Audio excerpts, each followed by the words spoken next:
Assalamualaikum warahmatullahi wabarakatuh. Hari ini kita akan belajar pertidaksamaan mutlak yang kedua. Pada pertemuan sebelumnya kita sudah belajar tentang pertidaksamaan mutlak yang pertama, yaitu yang berbentuk mutlak di sebelah kirinya, kemudian di sebelah kanannya adalah konstanta A. Nah, hari ini kita akan belajar pertidaksamaan mutlak yang mana nanti kiri dan kanannya itu memiliki tanda mutlak kedua-duanya. Di persamaan mutlak ini sudah kita pelajari. Jadi yang membedakannya dengan persamaan mutlak adalah tandanya ini saja. Jadi kalau di persamaan mutlak kan tandanya sama dengan. Kalau pertidaksamaan mutlak berarti nanti tandanya di sini ada 4 macam. Bisa nanti mutlak fungsi X dengan mutlak fungsi Gx itu tandanya besar sama, bisa nanti tandanya besar saja, bisa nanti tandanya kecil sama, atau bisa juga nanti tandanya adalah kecil saja.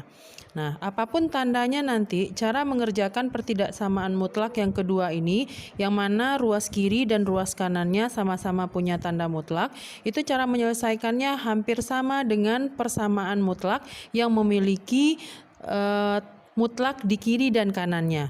Kalian ingat lagi bagaimana cara menyelesaikan persamaan mutlak yang mempunyai bentuk mutlak di kiri dan mutlak di kanan.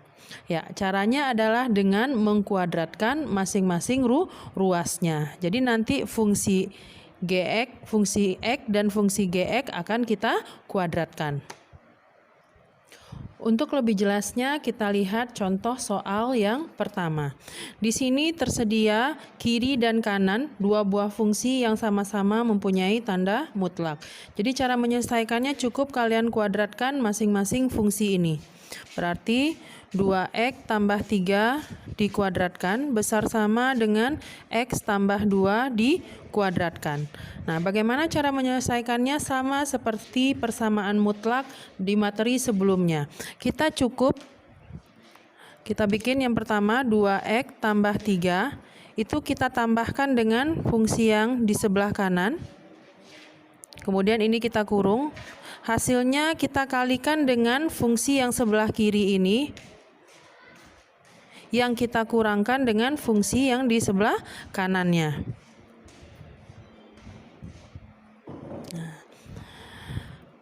Kemudian ini kita kerjakan, berarti 2x ditambah x itu adalah 3x. 3 ditambah 2 sama dengan 5. Ini tandanya besar sama dari 0 lagi ya, karena dia sudah pindah ke samping kiri. Berarti ini kali, yang ini lagi 2x dikurang x adalah x. Kemudian 3 dikurang 2 adalah positif 1. Sehingga kita dapatkan di sini pertidaksamaan kuadrat yang sudah langsung difaktorkan. Karena pertidaksamaan kuadratnya sudah langsung difaktorkan, berarti kita tinggal mencari pembuat 0 fungsi masing-masing faktornya. Ini kita misalkan dengan 0, berarti 3x sama dengan min 5, x sama dengan min 5/3. Kemudian yang satu lagi, x tambah 1 sama dengan 0, x sama dengan min 1. Nah, kalau di persamaan mutlak ini udah selesai. Ini adalah himpunan penyelesaiannya. Tapi karena tanda kita sekarang adalah pertidaksamaan, berarti nanti ini harus kalian sambung. Jadi kita bikin garis bilangannya lagi. Kalian lihat min 5/3 dengan min 1 siapa yang lebih kecil? Ya, lebih kecil min 5/3. Berarti min 5/3-nya di kiri. Kemudian min 1-nya di sebelah kanannya. Nah, ingat di materi sebelumnya udah Ibu jelaskan bahwa titik ini ada 2 bentuknya, bisa bulatannya penuh, titiknya bisa kosong. Nah, itu tergantung soalnya. Di sini soalnya memakai tanda sama, berarti ini bulatannya penuh ya. Artinya min 5/3 dengan min 1 itu masuk. Nah, setelah kita bikin garis bilangan, kita uji titiknya lagi. Nah, titik yang biasa kita ambil itu adalah x sama dengan 0. Nah, x sama dengan 0 ini kita masukkan ke persamaan kuadratnya atau ke pertidaksamaan kuadratnya. Sekarang kita lihat 0 kita masukkan ke 3x tambah 5 dengan x tambah 1. Kita tukar 0-nya, x-nya dengan 0, berarti ini 3 kali 0, 0, 0 tambah 5, 5. Di sini adalah 1, sehingga hasilnya adalah positif 5. Nah, karena hasilnya adalah positif 5, berarti untuk daerah X sama dengan 0, daerahnya nanti akan bernilai positif. Nah, kita lihat 0 letaknya di mana. Di sini min 1 berarti 0 di sini. Berarti ini adalah daerah positif. Dia selalu selang-seling, ini negatif dan ini positif. Nah, sekarang kita tentukan himpunan penyelesaiannya. Mana himpunan penyelesaiannya? Kita lihat di soal kita ini tandanya adalah pada soal kita ini tandanya di sini adalah besar sama 0. Berarti daerahnya yang diminta adalah daerah positif. Berarti yang menjadi himpunan penyelesaiannya adalah ini dan ini. Nah, kita terjemahkan ke dalam bentuk himpunan penyelesaian. Ini artinya adalah X kecil sama dari min 5/3 karena dia diarsir ke sebelah kirinya min 5/3, atau X-nya besar sama dari min 1. Kita lihat soal yang kedua. Di sini ada konstanta 2. Berarti sebelum kita mengkuadratkan, 2 ini kita kalikan ke dalam dulu. Sehingga nanti ini soal berubah menjadi 2 kali 2X, itu adalah 4X, tambah 2 kali 5 adalah 10. Nah, kalau bentuknya sudah seperti ini baru kita kuadratkan. Berarti 4X tambah 10 dikuadratkan kecil sama dari 3X tambah 2 dikuadratkan. Nah, setelah dikuadratkan ini kita faktorkan ya. Cara memfaktorkannya bagaimana? 4X tambah 10. Ini kita tambah dengan yang di kanan. Kemudian kita kalikan dengan 4X tambah 10 yang dikurang dengan yang sebelah kanannya.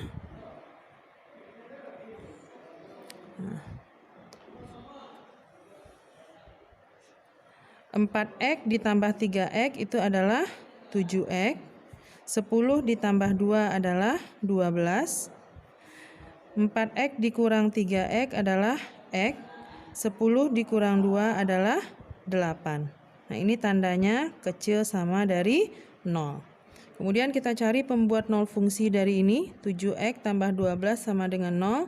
Berarti 7X sama dengan 12 pindah ruas menjadi min 12. X sama dengan min 12/7. Kemudian yang satu lagi, X tambah 8 sama dengan 0. X-nya sama dengan 8-nya pindah jadi min 8. Berarti pembuat 0 fungsinya adalah min 12/7 dan min 8. Kemudian kita buat garis bilangannya. Ini bulatannya masih penuh karena soalnya memakai tanda sama. Nah, sekarang kita lihat mana yang paling kecil antara min 12/7 dengan min 8. Tentu saja ini kita buat menjadi pecahannya per 7 dulu biar tahu kita nanti penyebutnya sama-sama 7, berarti ini adalah min 56 ya. Min 56/7 itu sama dengan min 8. Berarti mana yang paling kecil? Yang paling kecil adalah min 8. Baru di sini min 12/7. Kemudian kita uji titiknya. Titik uji yang biasa kita ambil adalah X sama dengan 0. Kita masukkan 0 ini ke faktor kita tadi. 7X tambah 12 dengan X tambah 8. Kita coba masukkan ke sini. 7 kali 0, 0. Berarti ini positif ya, 12 kali 8 berarti positif 96. Artinya apa? Untuk daerah di X sama dengan 0, daerahnya mempunyai nilai positif. Nah, kita lihat di garis bilangan kita 0 berada di mana? Ini min 12/7 berarti 0-nya di sini. Berarti ini yang plus, ini min, dan ini adalah plus. Nah, mana daerah himpunan penyelesaiannya? Kita lihat di soal kita ini tandanya kecil sama dari 0. Kecil sama dari 0 berarti nilai yang kita ambil adalah nilai yang negatif. Berarti inilah himpunan penyelesaian kita. Nah, ini kita terjemahkan. Ingat cara menerjemahkannya, ini kan dia di tengah. Berarti nanti X-nya juga di tengah. Itu adalah besar dari min 8 dan kecil sama dari min 12/7.